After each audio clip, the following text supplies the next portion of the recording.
Anyway, so we matched, and I was like, she seems cool. Let's limit the amount of days of just like weird hinge texting. And then asked her out to coffee.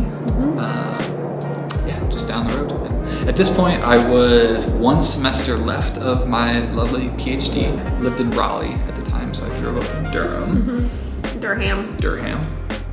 And I was in the middle of my night shifts. This was my first or second shift of 3 in a row, which is kind of crazy if you're a nurse or just work in healthcare and you're doing 3 12s in a row. It's brutal, especially nights.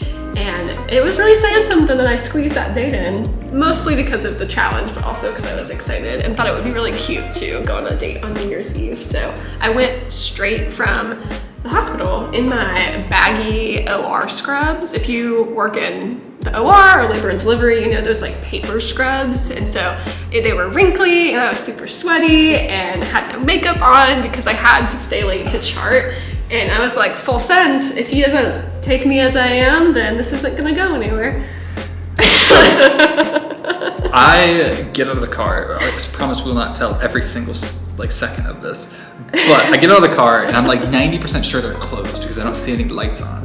But then I look in, lights are on. Guy behind me, he's like, are they open? Like, they're open. I walk around the corner, I see Emily coming down the street. And like, oh my gosh, was she so cute. Had her scrubs on, a jacket over the scrubs. She had glasses on. Oh, I had my glasses. I forgot about that. I was like, whoa. So, I don't know. We have different views on this story for sure. So sweaty, no makeup.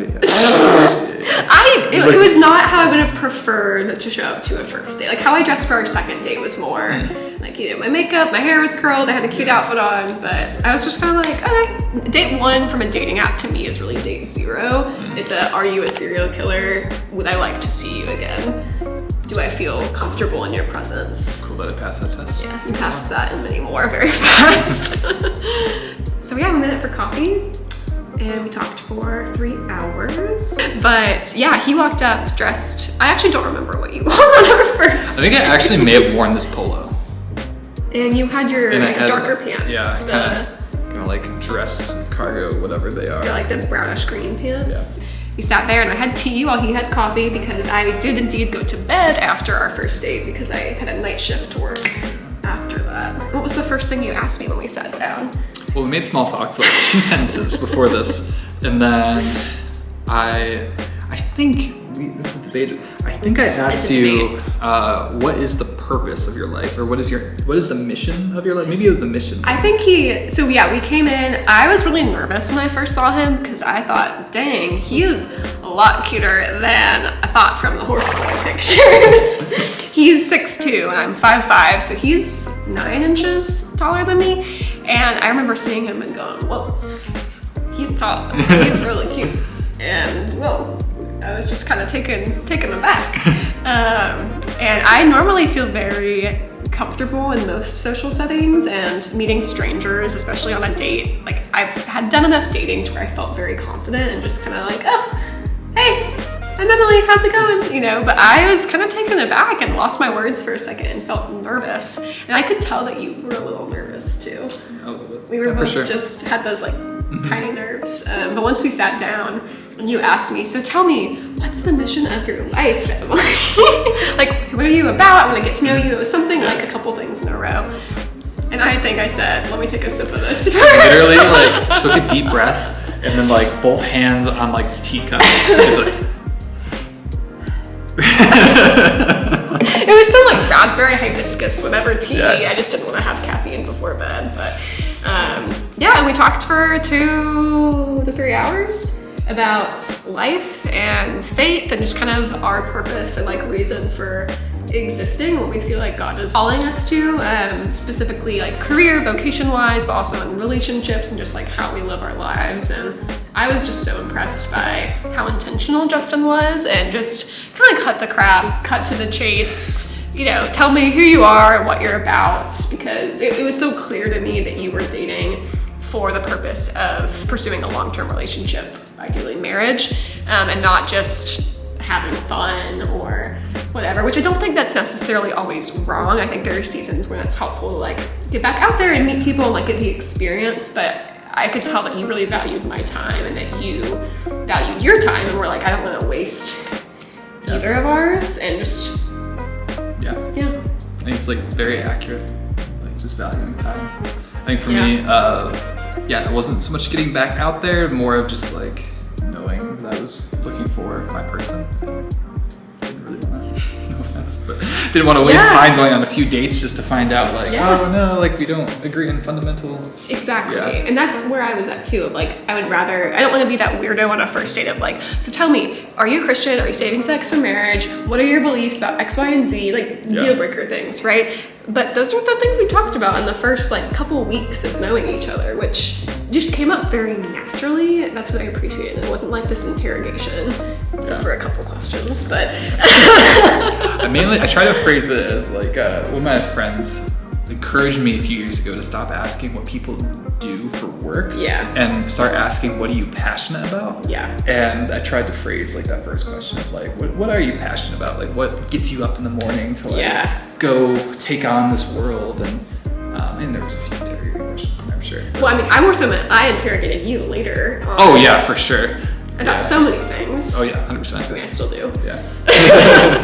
I remember just being very blown away and impressed. It was impressed. That was the main feeling I had. I was like, oh, this guy is different. Like he is serious. He's a man. He's not a boy. Like he is a mature adult male who has his stuff together and is like deeply caring and kind and compassionate, and I just felt very comfortable with you very quickly. And I wouldn't say that I knew on that date that I was gonna marry him, but I do distinctly remember getting back in my car and then reflecting later that day and thinking, this is what it feels like to be on a date with the person that you're going to marry. And I remember journaling saying, God, like if this doesn't go anywhere, I ask that I get to marry someone like Justen, which I really felt that. I was like, oh, this is the kind of person that I want to marry. I mean, he just had the character traits I was looking for. Yeah, I remember, I don't think it was that day, but a few dates later, I was telling my sister and actually my parents, things like the same, probably 24 hours, about one thing that I noticed in you. I love the idea of like metacognition. I'm gonna dive in the weeds here for like 2 seconds, so bear with me. Metacognition is just like a fancy word to say that you can think about how you think. And how I relate it, I'm from the north, we have a lot of snow. But I think there's a difference between not being able to drive in snow and then being able to drive in snow, but kind of being like your life a little bit, and then being able to drive in snow well. And I think it's like that ability to have control over the car, which is one thing I would like, first question of being, what's your mission in life, everything. Yeah. Like not only, like that really impressed me that you didn't just like go through life, but you like chose and you prayed and like you were intentional about how you make your way through life, which is something I've really been looking for. And also the fact that you are kind, passionate about helping people, pretty cute scrubs. He only likes me for the scrubs. I kept those scrubs actually. Yeah. I appreciate that. I think that's something that, we really valued in each other, was that mutual like intentionality and thoughtfulness around actions. And sometimes I know I can get kind of paralyzed by my own thoughtfulness, where I overthink things and overanalyze and don't take action on something because I'm so busy just trying to figure something out. But I think that we both generally lean towards the healthier side of that, and just being very mindful and prayerful and thinking about the implications of our actions and having a why behind pretty much everything that we do. Yeah. How did you know that I was the one? Oh, this is such a hard question. Like, I have my answer. Well, okay. So like off the record, Off the record, I knew, I had suspicions that you were the one, and that this could I feel like I had to jump between I think she's really cool, but then it was after date number 4 that jumped, and I was like, whoa. Yeah. And I can tell them a little bit about date number 4. Essentially we did PowerPoints about our childhoods and things that we struggle with, and just more deeper things in our lives that, it took us a level deeper. And I feel like I got to know him and like the full picture of you and your humanness, and hopefully me as well, and just the things that make us tick and our backgrounds and how we are the way we are now. And yeah, I mean, I definitely I started to fall in love with you probably around then, really early. Yeah. I don't know if there's like a specific time that was like, she is the one, but like date number 4, really diving into the deeper stuff of like, not deeper of like philosophicals either, like deeper of just like, what do you struggle with, like you said. Yeah. And then, date number 7, when you planned out like a whole day of stuff. Like, Meanwhile, I knew on the second date. I'll share this at some point about the list, but I just had very specifically prayed for certain qualities in my future spouse for many years, and he was checking off those qualities so fast. I was like, dang, is he the person that's gonna like match this list? Which sounds silly, like this criteria list or something, but it was more so a list of hopes and prayers for those qualities I was looking for in a spouse, and Justen so clearly aligned with the things that mattered very deeply to my heart. And I think for me, I just really had dated a good bit, and you gotta kiss a lot of frogs before you find your prince. And it was just really this feeling of peace and calm and a lack of drama or confusion or chaos. It was just very easy and obvious to me. I was thinking, oh, of course it's him. I mean, this is so different. It's not hard to figure out or complicated. Like, I knew your intentions. The attraction on all levels was so easily there. Like, it just was very easy to me, which isn't everyone's story, and I very much don't believe in like the one. I think we were talking about this the other day. We could have ended up with many people and made it work, but I really do think that we are supposed to be together. I'm really thankful. For me, it was pretty quick and obvious, just because I had been praying for clarity of like, okay, God, when I meet someone that you don't want me when I meet someone you do not want me to be with, tell me. Like, make that so obvious. And then when I meet someone that you would will for me to be with, the person that you will for me to be with, make that obvious too. And I feel like that prayer was just like very clearly answered early. Yeah, I think for me one thing, my relationship with God is a lot of like finding peace in certain decisions. Yeah. And felt that peace pretty early on. Yeah. But like, we were saying about not the absence necessarily of like difficulty or like things to work on, but like it just felt more like straightforward, and I had a peace about like, there's gonna be hard times, but like it just, like you're saying, there's none of that like excess confusion, like that or frantic anxiety. It's just like, I love that. Something that I coined a couple years ago was the idea of like follow the peace. And I don't think that every single decision we make is going to be like super peaceful. Like, I don't think that's something that God necessarily promises. Like, there's so many people in the Bible who are like really like kind of fighting him tooth and nail and like still going in a certain direction that's right. But I don't think it's wrong to follow the peace, in my opinion at least, because I feel like that is pretty much always like a sign of God's like presence and blessing over something. I don't know, maybe theologians out there can fact check me on that, but that hasn't ever steered, I think, either of us wrong. Yeah. I guess the only other thing would be, how long have we been dating now? Oh, yes. We've been dating for 8 months and 10 days. 8 months and 10 days. And when did we get engaged?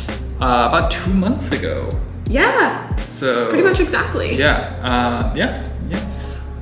We got engaged after 6 months of dating. We did. If any of my friends are watching this video, you're probably either laughing or very confused. I'm a big proponent, or was a big proponent, of like dating for at least 2 years. Really make sure the person is the right person, like without a shadow of a doubt kind of thing. And with Emily, I reached the point of like, this is my person that I will marry. If she'll marry me back. I will make her marry me. Shout out to Dr. Grinstead. We'll tell that story another time. Here's my goat for your daughter's hand. I offer you puppy drinks. But I reached that point pretty early on, like to Yeah. the point where I think sometime in March, I went camping with my friend, and as we're making Oh, a yeah. fire, he was like, so things are going pretty well with Emily, and I was like, oh yeah, I'm gonna marry her. Like that is the woman I'm going to marry, like hands down. This was Nick, right? This was Nick. Yeah. He did his classic Nick, like, yo. Yeah. Well, I think on our 3-month anniversary, we came back here after the Durham Bulls game, and we were like, so, like, we're gonna get married, right? Yeah. And we started talking about Oh my timelines. Do you remember this? Yeah, we just had a night where we're like, hey, you keep saying things like, like my golden retriever, your golden retriever. My house, your house. Like, we're talking about the scene that is in our house. We've been hinting at it for probably a month at that point. Yeah, but we were both Yeah. like, I think I cornered you. I was like, Oh, you you keep did. saying this. For What sure. do you mean? I mean, our Luna. our golden retriever. But yeah, we initially were thinking we would date for about a year and then maybe get married next summer, but that might have to be a whole separate video talking about like engagement and timeline kind of stuff and just all the like crazy God things that happened. But if you have any questions for either of us or for lovely Justen or relationship stuff, we'll be happy to make another Q&A video or like talking about wedding stuff or whatever, because so many cool things have happened. We talked for so long and that was not even like all of it. Yeah, it's kind of, the surface. Really the surface, but we got engaged July 8th through 10th, which is a whole other story. Technically the 8th, but also technically through the 10th. Whatever I anyways, say July 8th. and we're getting married on New Year's Eve. So this year. this year, exactly 365 days later, after Emily said she wasn't gonna date. And so God said, LOL. Thanks for having us. Thanks for letting Justen come on and hang. I hope you Nice to meet guys, you all. yes, all of my friends, family, and the Spanish men who follow my channel. If you know a gal in her 20s or 30s who would benefit from my channel, please send this to her because I need to get my audience in its right spot. I appreciate everyone who is not in that audience, but you know, when you're making content for a certain group of people, it's nice to have that group of people actually watching it. So, yeah, anyways, tidings of joy to you all. It's Christmas time. Happy fall. Happy fall. Happy Yeah, fall. one day. Yeah. Cool. Should we cheers out? Cheers out.